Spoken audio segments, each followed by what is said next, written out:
Hi, this is Jishu and I welcome you to this platform जहां हम discuss कर रहे हैं अपनी ईवीएस की सीरीज। एंड हमारी सीरीज में आज हमारा डे 5 है। इससे पहले 4 लेक्चर्स हम कर चुके हैं। टोटल 60 क्वेश्चंस अभी तक हम डिस्कस कर चुके हैं।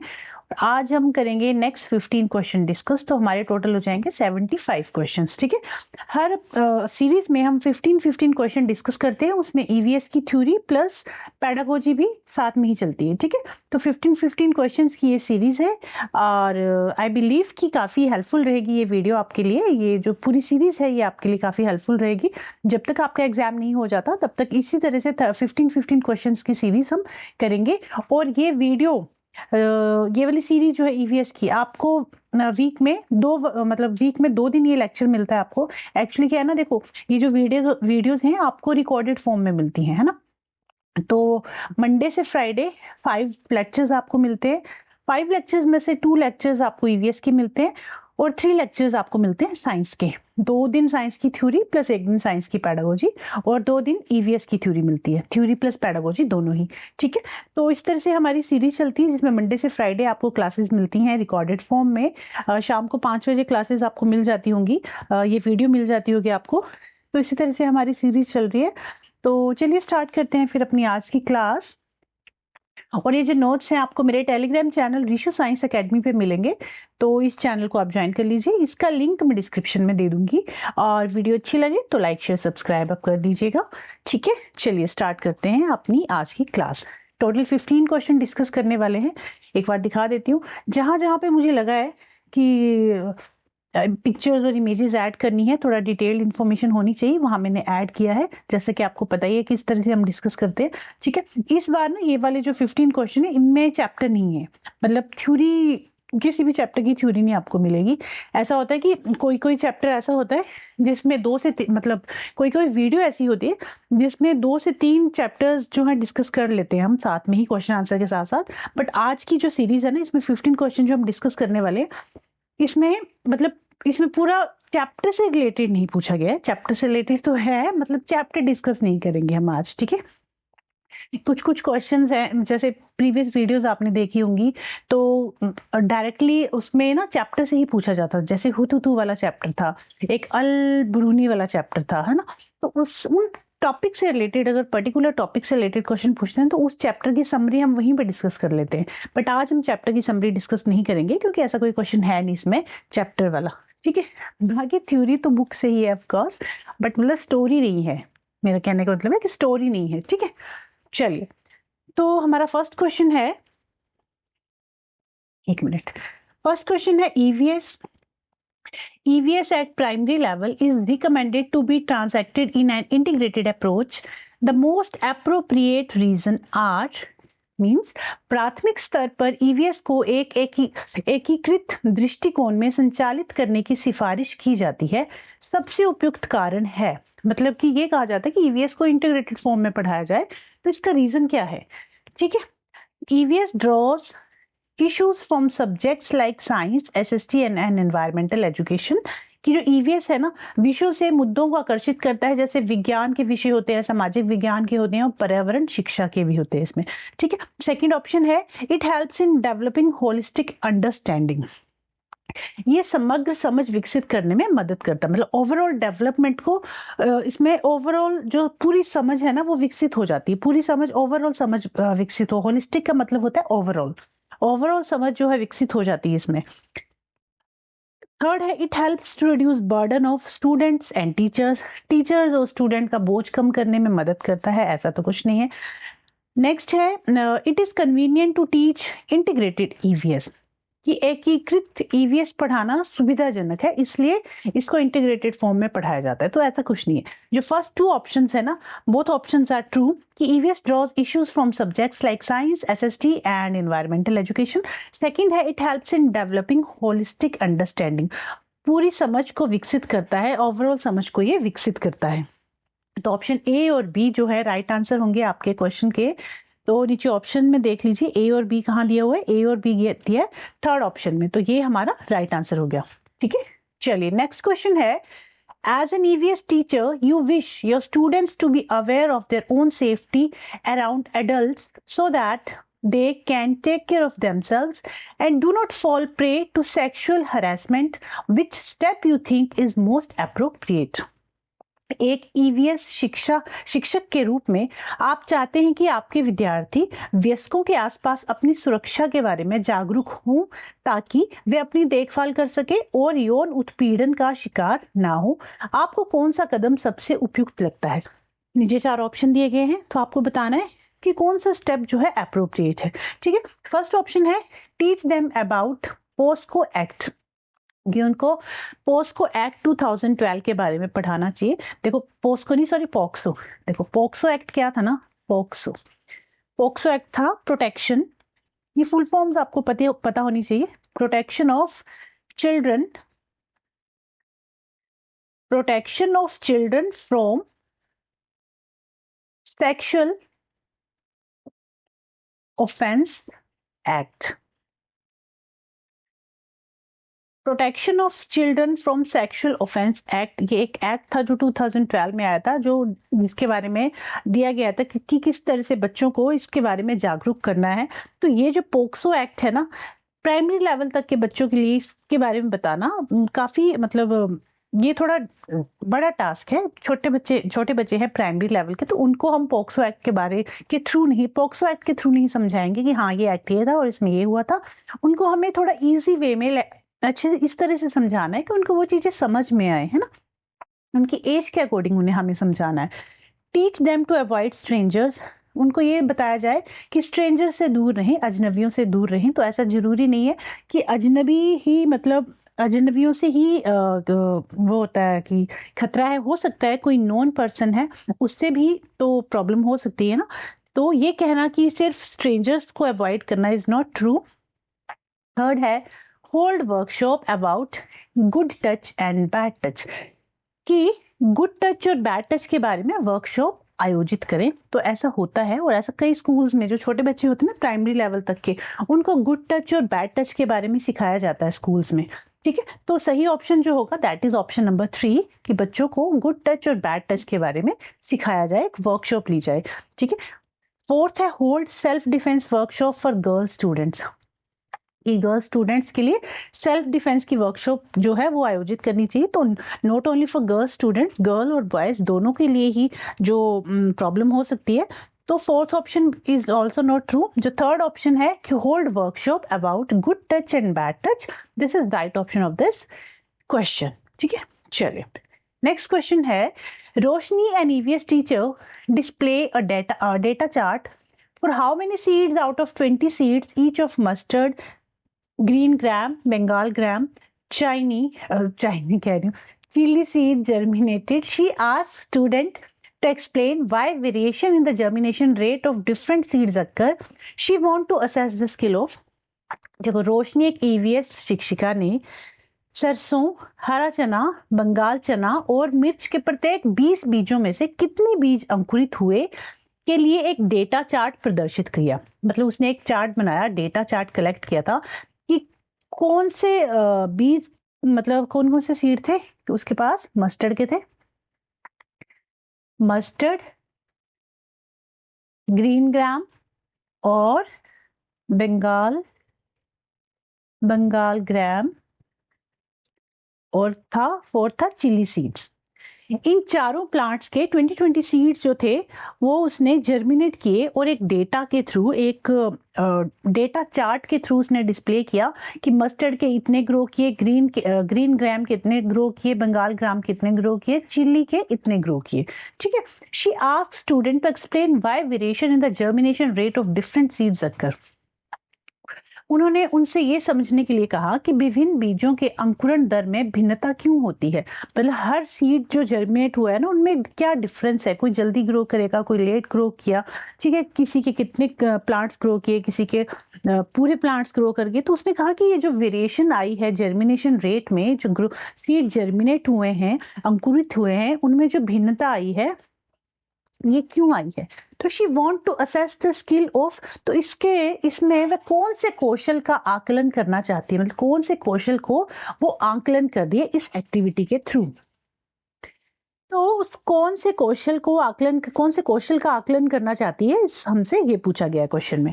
तो आपके पास 4 ऑप्शन है। फर्स्ट है एक्सपेरिमेंट, तो बच्चे कोई एक्सपेरिमेंट तो कर नहीं रहे हैं, खुद से कुछ एक्सपेरिमेंट नहीं कर रहे, उनको बस एक डेटा चार्ट दिखाया गया है, उसके थ्रू वो जो है अपना जो निष्कर्ष है वो बताएंगे, ठीक है।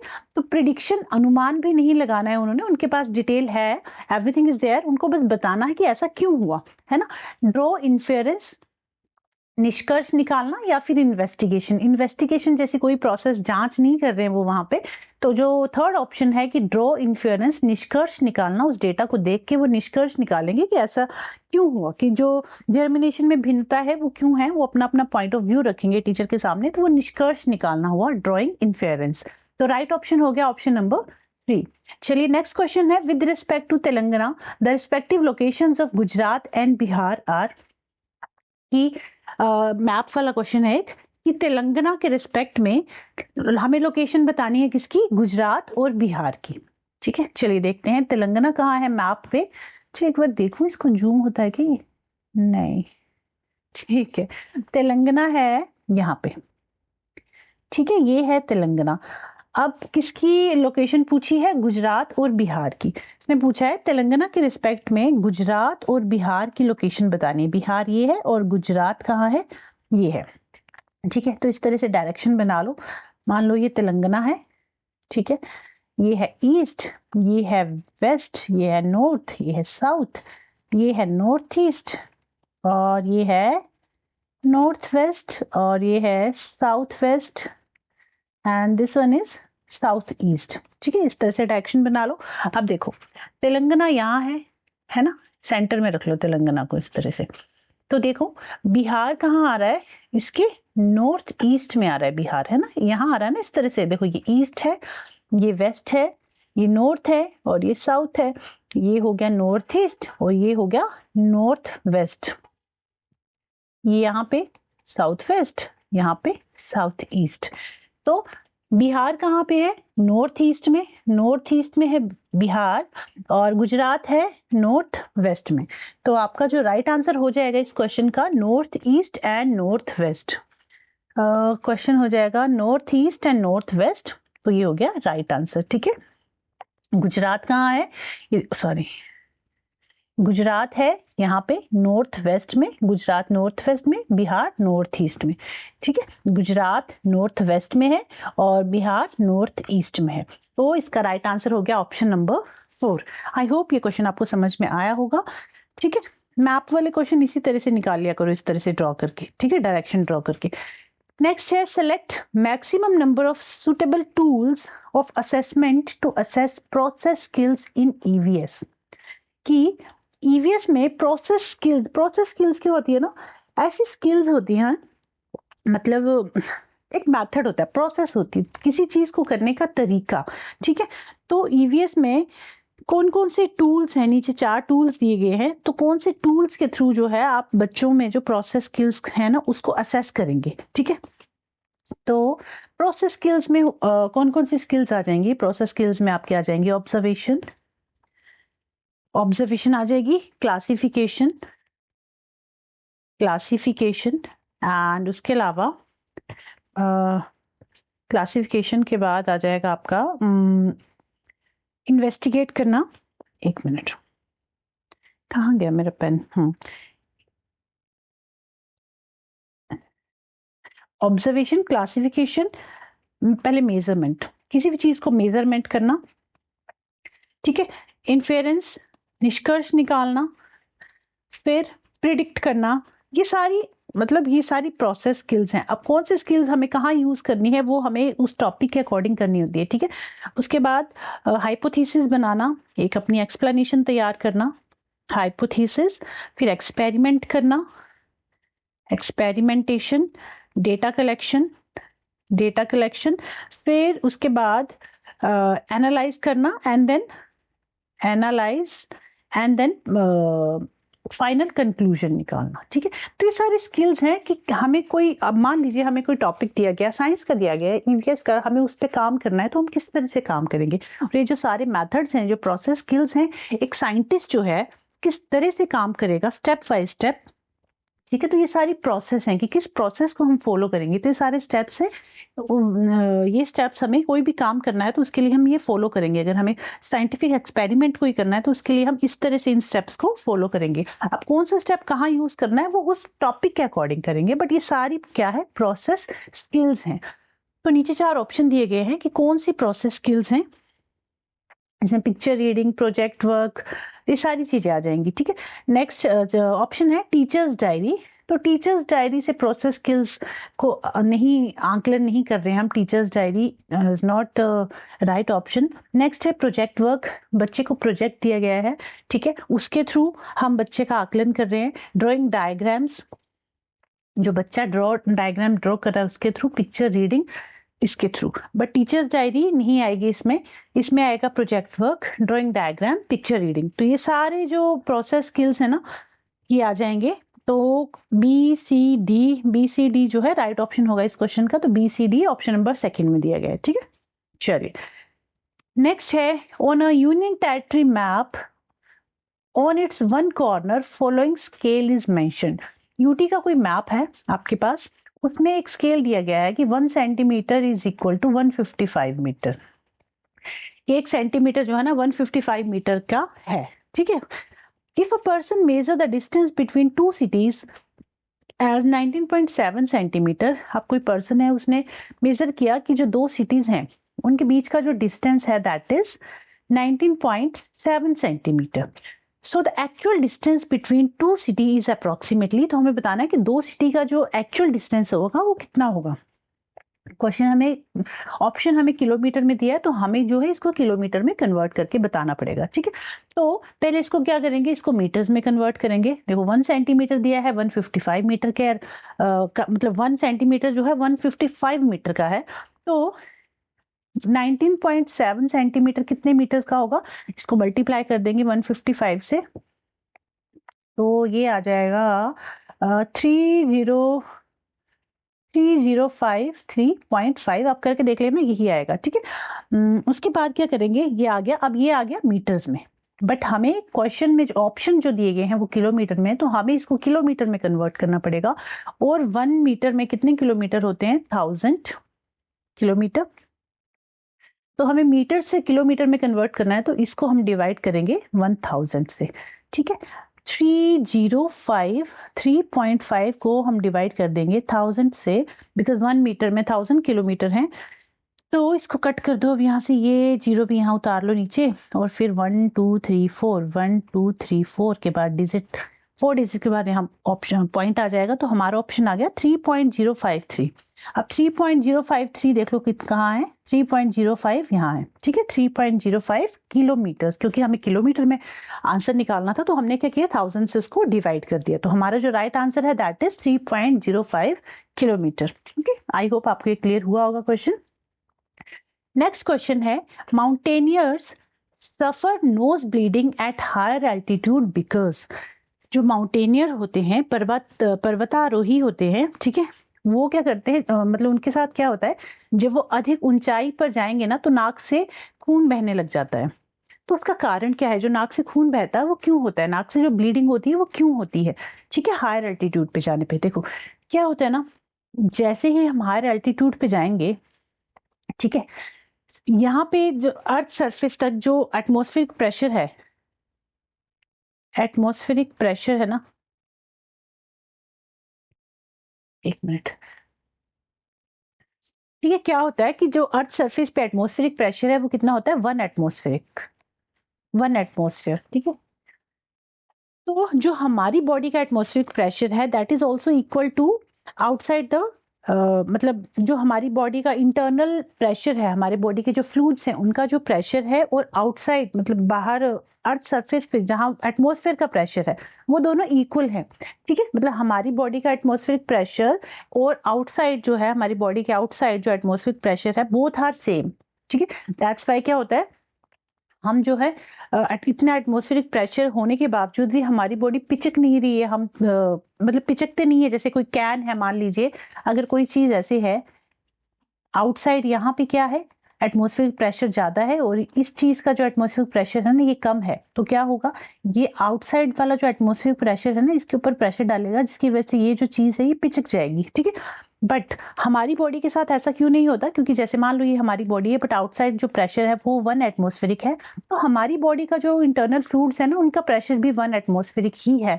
दैट्स वाई हमारी बॉडी इसके जो एटमॉस्फेरिक प्रेशर है ना वो उसको कट आउट कर देती है, ठीक है, इसका हम पे कोई इफेक्ट नहीं पड़ता।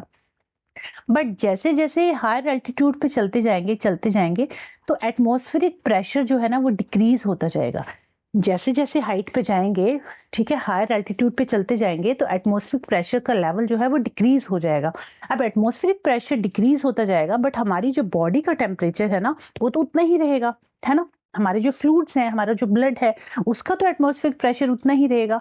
तो ऊपर जाके क्या होगा, हायर एल्टीट्यूड पे जो आउटसाइड प्रेशर है वो डिक्रीज हो रहा है बट हमारी बॉडी का प्रेशर तो इंक्रीज, मतलब इसके कंपैरिजन तो ज्यादा ही है, जिसकी वजह से क्या होगा, जो प्रेशर ब्लड वेसल्स है ना हमारी उनका प्रेशर इंक्रीज हो जाएगा, जिसकी वजह से हमारा जो नोज है ना उसमें से ब्लीडिंग होना स्टार्ट हो जाएगी because of high pressure inside the body. Outside pressure कम है, हमारी बॉडी का प्रेशर ज़्यादा है, जिसकी वजह से ब्लड वेसल जो है एक्सीड्स करेंगी और उनका उसमें से ब्लड आना शुरू हो जाएगा, ठीक है। उसके अलावा एक और रीज़न ये भी है कि जैसे जैसे हायर एल्टीट्यूड पे जाते जाएंगे तो ह्यूमिडिटी कम हो जाती है, एयर जो है ड्राई हो जाती है, ड्राई एयर की वजह से हमारी नेजल मेम्ब्रेन भी ड्राई हो जाती है, जिसकी वजह से ब्लीडिंग होती है। तो ये दोनों ही रीजन है, ठीक है। तो ऑप्शन देख लेते हैं। ऑप्शन है the pressure in blood vessel exceed outside pressure, कि हमारा जो ब्लड वेसल्स का प्रेशर है वो बढ़ जाएगा as compare to outside pressure. तो yes, this is true. Second option है the pressure in blood vessel decrease, blood decrease नहीं करेगा। The pressure in blood vessel equal to the, equal भी नहीं, अगर इक्वल होता जैसे अर्थ सरफेस पे इक्वल ही होता है, इक्वल होता तो कोई इफेक्ट नहीं पड़ता फिर। फोर्थ है blood becomes thick at higher altitude, ऐसा कुछ नहीं है। जो राइट ऑप्शन है दैट इज ऑप्शन नंबर 1। रक्त वाहिकाओं में दबाव बाहरी दबाव से अधिक हो जाता है, क्योंकि जैसे जैसे हम हाइट पे चलते जाएंगे, हायर एल्टीट्यूड पे जाएंगे, एटमॉस्फेरिक प्रेशर कम होता जाएगा बट हमारी बॉडी का टेम्परेचर उसके कंपैरिजन में ज्यादा होगा। दैट्स वाई ब्लड जो है निकलना शुरू हो जाएगा, ब्लीडिंग होनी स्टार्ट हो जाएगी नोज से, ठीक है। तो ये हो गया राइट ऑप्शन इस क्वेश्चन का। नेक्स्ट है select the group of poor conductor of heat from the following. इसमें से कौन से जो है पुअर कंडक्टर हैं हीट के। अब हीट कहाँ, हीट जो फ्लो करती है हमें पता है, हीट फ्लो करती है from hot end to cold end. Hot end से कोल्ड एंड पे हीट फ्लो करती है, जिसे हम कहते हैं कंडक्शन। कंडक्शन क्या है, flow of heat from hot end to cold end. For example आपके पास ये एक पैन है, ठीक है, ये इसका हैंडल है, ठीक है, यहाँ पे आपने आग जलाई है। तो अब क्या होगा, जो सॉलिड सब्सटेंस है, हैंडल है, मान लो ये आयरन का ही हैंडल है और ये आयरन का ही आपका पैन है। तो अब जो हीट फ्लो हो रहा है from colder end to hotter end, यहाँ से यहाँ तक जो हीट फ्लो हो रही है, देखो हीट यहाँ तक गई, यहाँ से जो यहाँ तक हीट फ्लो हो रही है, this is called conduction. This is called conduction, मतलब जो कोल्ड एंड से हॉट एंड पे हीट फ्लो हो रही है दैट इज कॉल्ड कंडक्शन। तो हमें बताना है कि कौन से इसमें से पुअर कंडक्टर हैं हीट के, और जो जनरली मेटल्स होते हैं ना, metals are good conductor of heat. Option है वूल, वुड, आयरन। वूल और वुड तो पुअर कंडक्टर हैं but iron is good conductor of heat, तो ये ऑप्शन नहीं होगा। हमें बताना है जिसमें तीनों ही पुअर कंडक्टर हों हीट के। Air, water, copper. एयर और वाटर तो पुअर कंडक्टर हैं बट कॉपर नहीं है, because copper is a metal and it is a good conductor of heat, ये ऑप्शन भी नहीं होगा। थर्ड है एयर, वूल, एल्यूमिनियम। अगेन एयर और वूल तो पुअर कंडक्टर हैं बट एल्यूमिनियम क्या है, गुड कंडक्टर है, this is also not true. Fourth option है वूल, प्लास्टिक एंड वुड। तो ये तीनों ही चीजें क्या हैं, पुअर कंडक्टर हैं हीट की, और यही हमारा राइट आंसर है, क्योंकि हमें वही बताना था कि select the group of poor conductor of heat. तो पुअर कंडक्टर ऑफ हीट कौन कौन से हैं, वूल, प्लास्टिक एंड वुड। ऊन, प्लास्टिक और लकड़ी क्या है, पुअर कंडक्टर है, ऊष्म के कुचालक समूह है, ठीक है, पुअर कंडक्टर है हीट के। चलिए हो गया। नेक्स्ट क्वेश्चन है record how the seeds germinate into sapling from day 1 to day 10। Rita gave this task to her students before teaching the lesson on germination.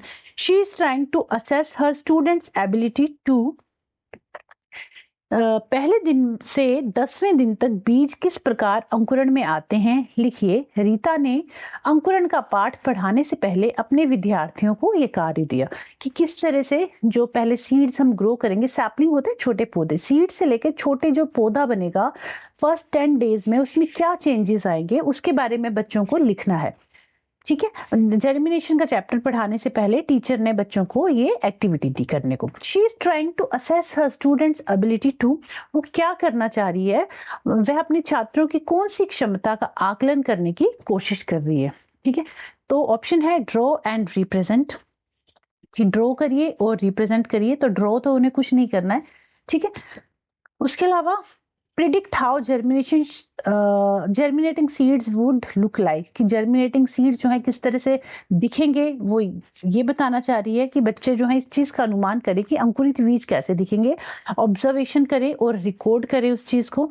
इन्फेयर from the given activity, निष्कर्ष निकाले given activity से कि क्या difference आएगा और कितना grow करेंगे। तो ये सारी चीजें वो टीचर अपने बच्चों से जानना चाह रही है, वो असेस कर रही है इन 3 चीजों को। बी, सी और डी, बी, सी और डी जो है राइट ऑप्शन होंगे आपके इस क्वेश्चन के। ऑप्शन है option number 3, B, C and D, क्योंकि बच्चे ड्रॉ कुछ नहीं करे, रिप्रेजेंट कुछ नहीं करे, उन्हें बस उसके बारे में लिखना है कि जो सीड्स हैं वो किस तरह से जर्मिनेट करते हैं। जो फर्स्ट 10 डेज में फर्स्ट 10 डेज होंगे सीड जर्मिनेट करने से सैपलिंग बनने तक क्या क्या चेंजेस आए, वो बच्चों को उसके बारे में लिखना है।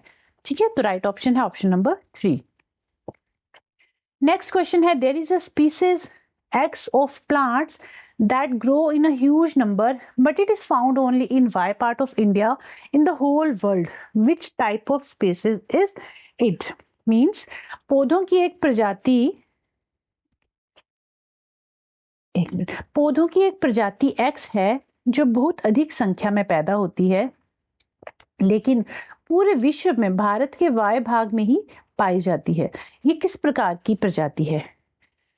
कोई एक्स प्रजाति है जो पर्टिकुलर एक ही जगह पे पाई जाती है, सिर्फ वाई प्लेस पे ही पाई जाती है, तो उस प्रजाति को क्या कहेंगे? तो that is endemic species. Endemic species ऐसी स्पीसीज होती हैं जो पर्टिकुलर किसी एक ही जगह पे पाई जाती हैं, that is called endemic species. ठीक है, जो हर जगह नहीं होगी तो काफी सारे अमाउंट में, बट वो एक पर्टिकुलर जगह पे ही पाई जाएगी और ऐसी स्पीसीज को कहते हैं एंडेमिक स्पीसीज। उसके अलावा जो एंडेंजर्ड स्पीसीज हैं, एंडेंजर्ड स्पीसीज ऐसी स्पीसीज होती हैं जो कि एग्जिस्ट तो करती हैं बट खतरे में है। अभी एग्जिस्ट तो करती हैं बट खतरे में है, अगर इनको संभाल के नहीं रखा गया, इनका ध्यान नहीं रखा गया तो ये बहुत ही जल्द क्या लुप्त हो जाएंगी। ठीक है, तो ऐसी स्पीसीज जो खतरे में है, जो अभी तक पूरी तरह खत्म नहीं हुई है, बट हाँ अगर उनका ध्यान नहीं रखा गया तो वो जो है लुप्त हो सकती हैं।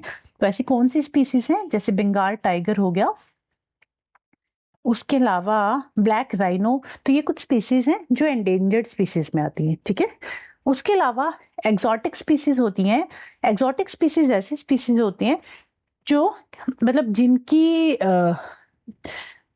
वो बिलोंग तो किसी और जगह से करते हैं बट उनको फॉर एग्जाम्पल एक एग्जाम्पल देती हूँ, जैसे वाटर हाइसिंथ एक प्लांट है। ठीक है, वाटर हाइसिंथ एक प्लांट है, उसको साउथ अमेरिका से लाया गया है इंडिया में। साउथ अमेरिका मतलब ये पहले साउथ अमेरिका में पाया जाता था और साउथ अमेरिका से अब ये इंडिया में भी काफी जगहों पे पाया जाता है।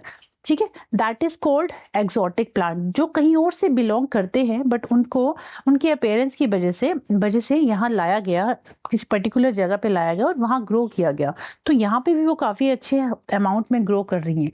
That is called exotic species, जो कहीं और से बिलोंग करती हैं, बिलोंग तो वो कहीं और से करती हैं बट उनको हम यहाँ भी ग्रो कर रहे हैं। ठीक है, तो जैसे water hyacinth, but water hyacinth में क्या होता है ना, इंडियन वाटर बॉडीज में काफी मतलब वाइड स्प्रेड हो रही हैं and it cause blockage of reverse और लेक। ये हार्मफुल है रिवर और लेक के लिए। ठीक है, उनको ले तो आए हैं बट अब ये क्या है, हार्मफुल, ये क्या हार्म कोज कर रही हैं। ठीक है, तो जिस चीज को हम लेके आए हैं जरूरी नहीं वो अच्छी ही हो एनवायरनमेंट के लिए, बट हाँ वो थी तो किसी और जगह से, बिलोंग तो वो किसी और जगह पे करती थी बट उसको हम यहाँ पे लेके आए हैं। इस ऐसी चीजों को कहते हैं exotic species. Clear? Endemic species होती है जो पर्टिकुलर एक ही जगह पे ग्रो करती है, कहीं और वो नहीं मिलेगी आपको, that is called endemic species. Endangered species होती है जो खतरे में है, खत्म होने वाली है, विलुप्त होने वाली है अगर उनका ध्यान नहीं रखा गया तो। और एक्सोटिक स्पीसीज होती हैं वो बिलोंग तो कहीं और से करती हैं, किसी और कंट्री से, किसी और जगह से, बट उनको यहाँ पे लेके आए हैं, इंट्रोड्यूस कराया गया है यहाँ पे, ठीक है। और अबंडेंट स्पीसीज ऐसी स्पीसीज होती हैं जो काफी सारे अमाउंट में प्रेजेंट होती है, वो कहीं भी प्रेजेंट हो सकती हैं, ठीक है। तो ये आई होप चारों ऑप्शंस आपको समझ में आए होंगे। और इस क्वेश्चन का जो राइट आंसर था दैट इज स्थानिक, एंडेमिक स्पीसीज। क्लियर। चलिए नेक्स्ट क्वेश्चन है, एनवायरमेंट इन ईवीएस मींस।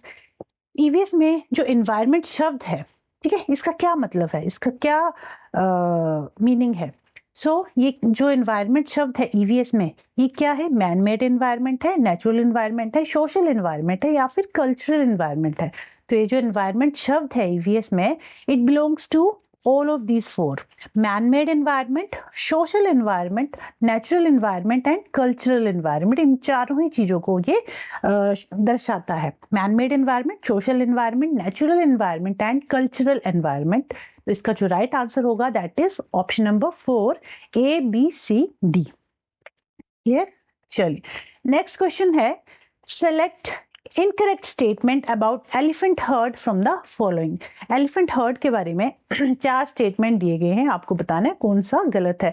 ये क्वेश्चन, मतलब ये क्वेश्चन तो नहीं, बट पर्टिकुलर इसी तरह का क्वेश्चन हमने किया था स्टार्टिंग वाली क्लासेस में भी, वो भी एलिफेंट हर्ड से ही रिलेटेड था। उसमें हमने देखा था कि जो एलिफेंट होते हैं, जो फीमेल एलिफेंट्स होती हैं वो हर्ड में रहती हैं। फीमेल एलिफेंट वो ग्रुप में रहती हैं अपने बेबीज के साथ, जो फीमेल एलिफेंट है वो अपने बेबीज के साथ ग्रुप्स में रहती हैं। और जो मेल एलिफेंट होते हैं वो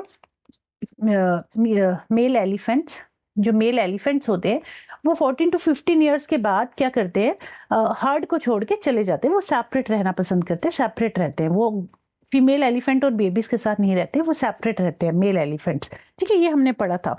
तो क्वेश्चन में पूछा गया है कि फीमेल एलिफेंट लिव इन हर्ड्स, ये तो सही है, हमें बताना incorrect. A herd has 20 to 25 female elephant and there young ones. कि एक जो हर्ड होता है, जो समूह होता है, उसमें 20 to 25 फीमेल एलिफेंट्स होते हैं। तो दिस इज नॉट ट्रू। एक समूह में ना 8 से 12 एलिफेंट होते हैं maximum, along with their kids. तो 8 से 12 एलिफेंट का ग्रुप होता है, ना कि 20 से 25 फीमेल एलिफेंट्स का। तो सेकंड स्टेटमेंट जो है आपकी गलत है। थर्ड है, male elephant live in the herd till they are 14 to 15 year old. This is true. Many male elephants of more than 15 year of age leave the herd and move around alone. 15 साल के बाद mail elephant heard को, उस समूह को छोड़ देते हैं और अकेले रहना पसंद करते हैं, अकेले ही रहते हैं फिर वो। तो तीनों ही ऑप्शन सही है, जो सेकंड ऑप्शन है वो सही नहीं है, और हमें यही बताना था कि कौन सा सही नहीं है। तो सेकंड ऑप्शन जो है राइट आंसर है आपके इस क्वेश्चन का। अब नेक्स्ट है, map reading activity in EVS classes develop certain abilities and skills in primary students. Those are, कि जो मैप रीडिंग एक्टिविटी कराई जाती है कक्षा में, जो मानचित्र पठन गतिविधि कराई जाती है, तो छात्रों में कुछ योग्यताओं और कौशलों का विकास करता है। तो किन कौशलों और योग्यताओं का विकास हो रहा है? फर्स्ट है understanding relative position of place, particular place की पोजीशन कहाँ पे है मैप पे, वो उन्हें पता चलता है। अंडरस्टैंडिंग डायरेक्शन ऑफ प्लेस, कि यहाँ से अगर इस डायरेक्शन पे जाना है तो किस डायरेक्शन में जाएंगे। जैसे अभी हमने क्वेश्चन किया ना तेलंगाना का, कि बिहार और गुजरात जो है तेलंगाना से किस डायरेक्शन में है ना, इस तरह से उन्हें पता चलेगा कि कौन सी पर्टिकुलर स्टेट किस डायरेक्शन में है, ईस्ट है, वेस्ट है, नॉर्थ है, साउथ है, नॉर्थ ईस्ट है, नॉर्थ वेस्ट है, ठीक है। उसके अलावा understanding symbols and scale, symbol और स्केल्स के बारे में पता चलेगा। जैसे पर्टिकुलर मैप में आप देखोगे कि वो जो सिंबल है, स्कूल का सिंबल है, रोड का सिंबल है, घर का सिंबल है, पता चल जाता है ना, इस तरह से रोड का सिंबल है तो इस तरह से बना होगा, घर का सिंबल है तो इस तरह से बने होंगे, घर घर सिंबल से। तो सिंबल उसके बारे में मैप से पता, जैसे जीपीएस में आप लोग देखते हो, उसमें इस तरह से जीपीएस जब रीड करते हो आप, तो इस तरह से दिया जाता है कि हमें लेफ्ट जाना है, राइट जाना है, आगे ये रास्ता है, लेफ्ट लेंगे तो ये रास्ता आएगा, ठीक है। तो सिंबल्स और स्केल्स के बारे में भी बच्चों को पता चलता है, ठीक है। और उसके अलावा स्केल मतलब कौन सी जो जगह है वो कितनी दूर पड़ेगी, 1 किलोमीटर है, 2 किलोमीटर है, अगर ज्यादा गैप है दोनों के बीच में तो हमें देख के पता चलेगा कि ये थोड़ा डिस्टेंस दिखा रहा है, मतलब ज्यादा दूर है। अगर इतना सा डिस्टेंस है तो हमें पता लगेगा हाँ ये थोड़ा ही दूर है, ज्यादा दूर नहीं है, ठीक है। तो इस तरह से अंडरस्टैंड करेंगे सिंबल और स्केल्स को। Drawing precisely according to the scale maps, scale के मैप्स, मतलब जो मैप में जो स्केल दिया गया है, स्केल दिए गए हैं, उसको प्रिसाइजली ड्रॉ करेंगे, उसको ड्रॉ करेंगे, वो ड्रॉ करके देखेंगे। तो ड्रॉ नहीं करना है उनको, सिर्फ वो मैप रीडिंग कर रहे हैं। तो मैप रीडिंग में ये सारी चीजें जो है उनकी डेवलप होंगी। अंडरस्टैंड करेंगे relative position of places, understand direction of place, understand symbols and scale. Drawing precisely according to scale map, this is not true. तो राइट ऑप्शन होगा A B C, A B और सी। ठीक है, चलिए second last question है आपका, question number 14। उसके बाद एक और क्वेश्चन है 15 क्वेश्चन ही डिस्कस करेंगे, बाकी नेक्स्ट 15 क्वेश्चन नेक्स्ट क्लास में डिस्कस करेंगे। ये क्वेश्चन है, you are located at X and your school is located at Y, there is no straight path from your house to your school. कोई सीधा रास्ता नहीं है आपके घर से स्कूल तक का। So you first go to A, which is about 125 meter due to north of X, then go to B, which is 75 meter due west of A, then go to C, which is about 150 meter due to north of B.